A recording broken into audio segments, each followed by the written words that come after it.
Meemaw spent 7 years repairing George's reputation before she finished young Sheldon's retcon from The Big Bang Theory.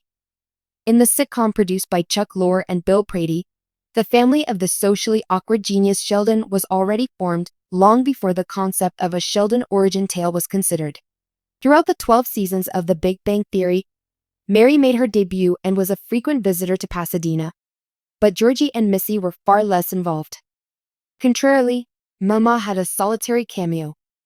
Since George had already passed away by that point, he was the sole member of the Cooper family to never make a public appearance.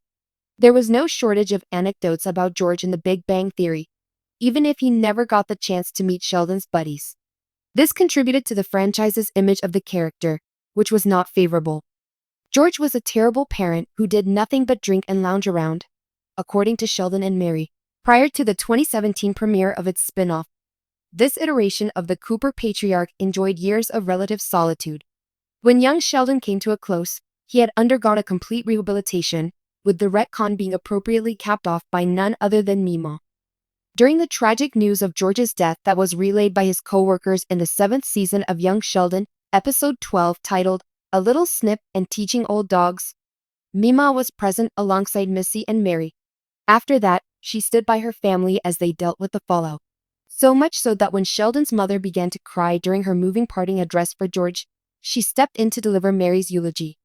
Though she had several memorable moments throughout the show's 7 seasons, Annie Potts may have excelled in this one.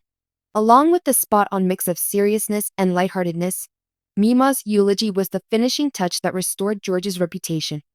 She clearly didn't like young Sheldon from the beginning. Connie Tucker's resentment toward him for unintentionally pregnant her daughter is reasonable given the circumstances surrounding the start of his marriage to Mary. They were even set against each other over the brisket recipe in the prequel, which repeatedly manipulated their tense relationship. It is a reflection of George's character that Meemaw was willing to speak frankly about her feelings for him.